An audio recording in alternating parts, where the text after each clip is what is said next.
हमारी आज की कहानी बड़ी ही इमोशनल और डरावनी भी है। मैं इस कहानी में इनका नाम और पता छुपाना चाहता हूँ क्योंकि यह घटना इनके साथ अभी भी चल रही है। मैं नहीं चाहता कि इनके साथ जो कुछ भी हो रहा है वह पूरी दुनिया में किसी और के साथ भी हो। बाकी शुरू करते हैं। मेरी कहानी की शुरुआत मेरी स्टडी कंप्लीट होने के बाद की है, जब मैं जॉब के लिए मुंबई रहती थी। आप सभी को मेरा प्रणाम। और आपको बता दूं कि मैं गुजरात से हूँ।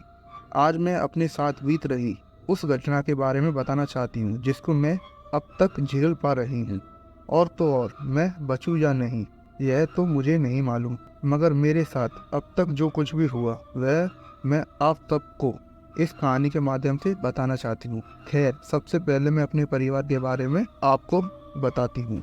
मेरे परिवार में माता पिता थे और हम जिस अपार्टमेंट में रहते हैं उस अपार्टमेंट में मेरी बड़ी मौसी भी रहती है। मौसी और उनकी एक बेटी है जो कि मेरे से बड़ी है। सब कुछ एकदम नॉर्मल चल रहा था, लेकिन एक बात थी। मेरी मासी काला जादू और बाबाओं में बहुत विश्वास करती थी। पर खैर, बात तब की है जब मेरे 10वीं क्लास के वैकेशन चल रहे थे। उसी बीच मेरे पिताजी हमको छोड़ इस दुनिया से चले गए। पिताजी के जाने के बाद मैं और माँ ही घर पर अकेले रहते थे। अब घर में कमाने वाला कोई नहीं था, तो उस कारण माँ को जॉब करनी पड़ी। माँ अक्सर मुझे मेरी मासी के यहाँ छोड़ जाया करती थी।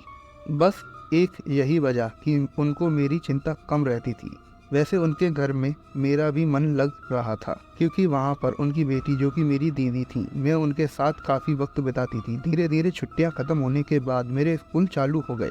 मैं 11वीं क्लास में आ चुकी थी। मैं स्कूल से आकर अपनी मासी के घर पर ही रहती थी।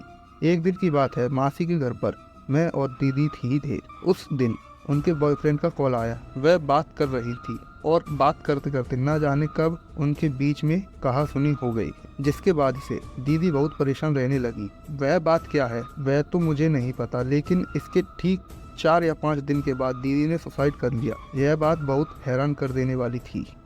ना जाने ऐसे क्या बात की कि दीदी को यह कदम उठाना पड़ा। दूसरी तरफ मासी ने अपनी बेटी को खो दिया था। इसके 1-2 महीने के बाद मासी ने कुछ बाबाओं से पूछा होगा उनकी बेटी कैसे मर गई, तो उन बाबाओं ने कहा कि तुम्हारी बेटी को तुम्हारी बहन ने मरवाया है, यानी कि मेरी माँ ने। जबकि दोस्तों ऐसा कुछ भी नहीं था। अब मैं ऐसे बाबाओं को क्या कहूँ, समझ में नहीं आता। उनकी एक इस बात की वजह से मेरी मासी ने मेरी माँ से झगड़ा करना शुरू कर दिया था। कई बार तो वह गुस्से में आकर यह कह देती कि तेरी वजह से मेरी बेटी चली गई। धीरे धीरे मामला इतना बिगड़ता गया कि माँ ने मुझे उनके घर जाने से बिल्कुल मना कर दिया। कहानी की शुरुआत यहीं से हो जाती है, क्योंकि तब से ही मासी ने मेरे ऊपर काला जादू करना शुरू कर दिया था। शुरुआती दिनों में मैं कम कम बीमार पड़ा करती थी। एक दिन की बात है, मैं हॉस्पिटल में एडमिट थी। मेरा चेकअप हुआ था। उस टाइम मेरी रिपोर्ट में मुझे टीबी हुआ था, पर थोड़े ही दिनों के बाद मुझे हॉस्पिटल से छुट्टी मिल गई। उस वक्त मेरी मासी मुझे देखने के लिए आई थी। उन्होंने मुझे कुछ विभूति जैसा दिया। वह मुझसे कहने लगी कि इसको पीने से अच्छा रहेगा। अब कहते हैं ना, जब इंसान तकलीफ में होता है तो किसी पर भी आंख बंद करके विश्वास कर बैठता है। आखिरकार थी तो वह मेरी माँ की बहन ही। उस वक्त वह लड़ाई झगड़ा सब भूलकर उन पर विश्वास कर बैठी। माँ ने मुझे उनका विश्वास करके उस विभूति को पानी में डालकर पिला दिया। सडन इसके 2 दिन के बाद से मेरी हालत और ज्यादा खराब होने लगी है। एक वक्त ऐसा आने लगा कि मैं बिना वजह ही चलते चलते गिर जाती। कभी कभार तो मुझे खून की उल्टियाँ होती। मेरी हालत बद से बदतर होने लगी। मुझे कंटिन्यूसली हॉस्पिटल में एडमिट भी रखा गया, लेकिन कोई फायदा नहीं हुआ। और तो और जब मैं घर पर गई तब मेरी मासी मुझसे मिलने के लिए आई। उन्होंने मेरी ऐसी हालत का फ़ायदा उठाकर मेरे चुपचाप बालों को काट लिया। इसके बाद से तो मुझे बड़े ही गंदे सपने आने लगे। मुझे ऐसा लगता कि जैसे कोई मुझे सिगरेट से जला रहा है। और तो और कई बार मेरे सीने पर बैठकर कोई मेरा गला दबाने लगता है। मैं चाहकर भी कुछ बोल नहीं सकती। बस मैं अपनी माँ को बताना चाहती थी, पर मैं उनको भी न बता सकी। मैं अक्सर जब भी बात बताने की कोशिश करती तो ना जाने क्यों मैं बिना वजह ही गिर पड़ती। एक दिन की बात, मेरी मासी घर पर आई थी।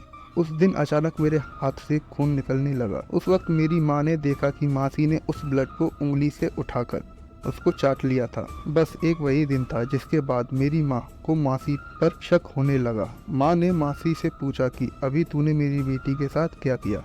मासी ने हंसते हुए कहा कि अब तू देख कि आगे और क्या क्या होगा। रिएक्शन इतनी जल्दी हुआ कि मुझे अगले दिन से ही मेरे शरीर पर जलने के निशान दिखने लगे। उस वक्त ना तो मुझसे बैठा जा रहा था और ना ही कुछ खाना पीना हो पा रहा था। बस मेरी सांसें चल रही थी। ऐसा लग रहा था मानो कि मैं जिंदा तो हूँ पर बस सांस ही चल रही हो। इसके बाद आखिरकार माँ को भी वह फैसला लेना पड़ा जो कि वह नहीं चाहती थी, क्योंकि कई बार सिचुएशन ऐसी हो जाती है कि ना चाहते हुए भी हमें इस चीज को ट्राई करना पड़ता है। माँ एक पंडित के पास गई। पंडित ने बताया कि इस पर किसी ने काला जादू किया है जो कि इसकी जान लेकर ही जाएगी। माँ ने इसके बाद से मुझे बहुत सारी जगहों पर दिखाया लेकिन अब तक कोई असर नहीं हुआ। एक दिन की बात है, माँ के ऑफिस में एक आंटी हैं। उन्होंने बताया कि अपनी बेटी को मेहंदीपुर बालाजी लेकर जाओ, शायद आपकी बेटी बच जाए। माँ मुझे तुरंत ही बालाजी मंदिर लेकर गई। वहाँ से आने के बाद मुझे थोड़ा ठीक लगने लगा।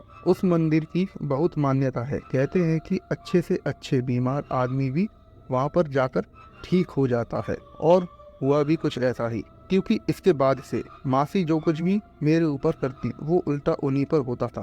धीरे धीरे उनकी हालत इतनी खराब होने लगी कि वह मेरे घर पर आकर हमसे माफ़ी मांगने लगी।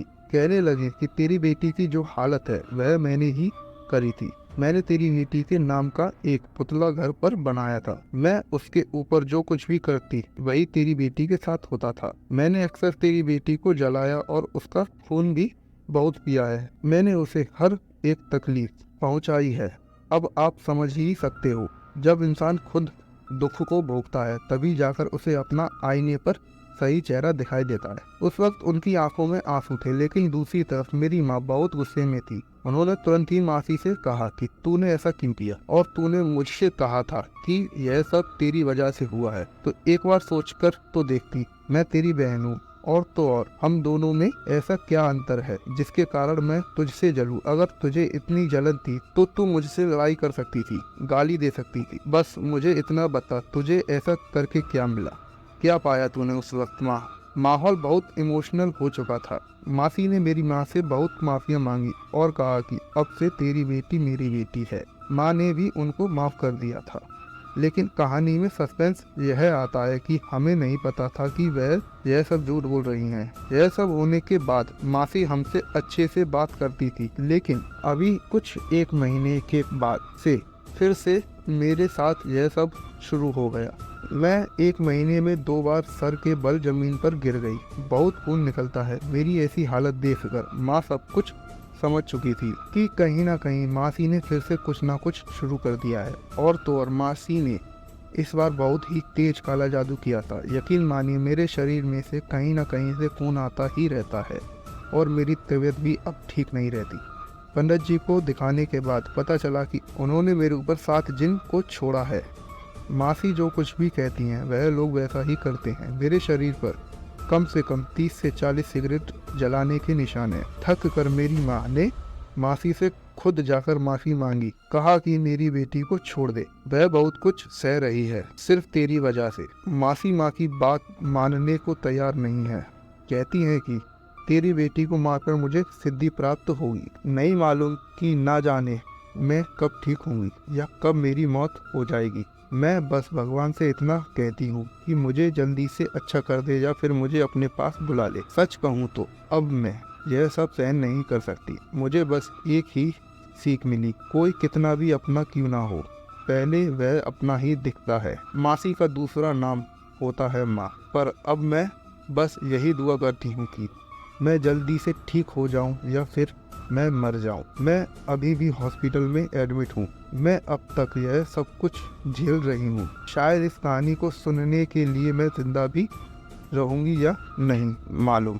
धन्यवाद। अब तक जो भी आपने कहानी सुनी, इस कहानी पर आप क्या रिएक्शन करेंगे मुझे नहीं मालूम। और दोस्तों, सबसे बड़ी बात, यह कहानी आज ही मेरे पास आई थी और मैंने इसको आज ही बनाया है। कोई इंसान कितने दर्द से जूझ रहा होता है और ऐसे में हम उनकी तस्वीरों को जगह जगह फैलाएं, यह चीज़ें अच्छी नहीं होती। बाकी आज मैं आपसे नहीं कहूँगा कि आपको यह कहानी कैसी लगी। आज मैं बस कमेंट्स में इतना ही सुनना चाहता हूँ कि भगवान इनको जल्दी से ठीक कर दे, यह दोबारा जल्दी उठेंगी और अपनी ज़िंदगी की दूसरी शुरुआत करेंगी। बस इतना ही कहना चाहता हूँ।